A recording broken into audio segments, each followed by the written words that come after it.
Bangladesh টি-20 world cup 2026 থেকে বাদ পড়েছে। শুরুতেই বলে নেই MS ধোনি কী বলেছেন। তিনি বলেছেন যে বাংলাদেশ দেরি করে ফেলেছে, পাকিস্তানের মতো স্মার্ট হতে পারেনি।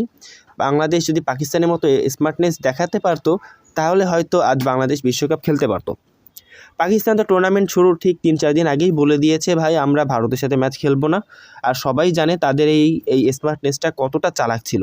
যদি বাংলাদেশও এই স্মার্টনেস দেখাতো তাহলে আজ হয়তো বিশ্বকাপে বাংলাদেশ খেলতে পারতো।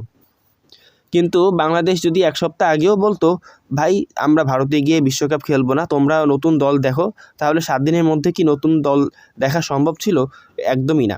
পাকিস্তানের ক্ষেত্রে যেটা হয়েছে বাংলাদেশ ক্ষেত্রে সেটা হওয়া সম্ভব ছিল না। তাই বুলবুল বা বিসিবির এই সিদ্ধান্ত বা বোঝাপড়া হয়তো একটু বেশি ওভার স্মার্ট হয়ে গেছে। আরও স্মার্ট হওয়া যেত, কিন্তু পাকিস্তানের সাথে জোট বেঁধে এই কাজটা করলে অন্যরকম হতে পারতো। পাকিস্তানের সাপোর্ট একদম অবিশ্বাস্য। বাংলাদেশের পক্ষে পাকিস্তান যা করেছে সেটা সত্যিই অবাক করার মতো।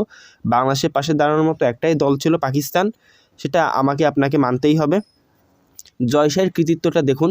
তিনি ভারতের স্বরাষ্ট্রমন্ত্রীর ছেলে, তাই তার একটা বড় ট্যালেন্ট আছে বা বড় একটা দাপট আছে। সেই দাপট দেখিয়ে তিনি কিন্তু আইসিসি এবং যেহেতু তিনি ভারতীয়, তিনি কিন্তু আইসিসিকে কিন্তু কবজা করে রেখেছে, অর্থাৎ ভারতের কবজায় কিন্তু রেখেছে। তো জয় শাহ যে সকল কাজগুলো করেছে সেটা আসলে আমরা সকলেই জানি। তো এই মুহূর্তে যে খবরটা সেটা হচ্ছে বাংলাদেশের আর বিশ্বকাপ খেলার সম্ভাবনা নেই। এতদিন ধরে যে খবর আপনারা পেয়েছেন বা শুনেছেন সেসব আনঅফিসিয়াল খবর এবং অবাস্তব। এই বিশ্বকাপে বাংলাদেশ আর খেলবে না। 2027 সালে হয়তো বাংলাদেশকে বিশ্বকাপে দেখা যাবে। ভালো লেগেছে যে বাংলাদেশের পাশে পাকিস্তানের রশিদ লতিফের মতো খেলোয়াড় বাংলাদেশের পক্ষে দাঁড়িয়েছে বা বাংলাদেশের পক্ষে কথা বলেছে। ভাই এই কথাগুলো যদি বিশ্বের আরও কয়েকজন ক্রিকেটার বলতো তাহলে হয়তো বিষয়টা অন্যরকম হতে পারতো।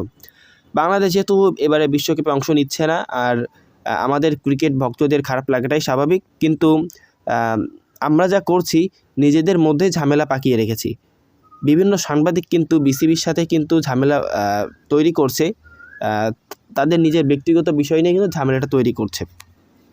তো যাই হোক, বাংলাদেশ এই বিশ্বকাপে অংশ নিতে পারছে না, এটা কি পজিটিভভাবে দেখছেন নাকি নেগেটিভভাবে দেখছেন? আপনারা আপনাদের মূল্যবান মতামতটা কমেন্টে জানাতে ভুলবেন না। ধন্যবাদ।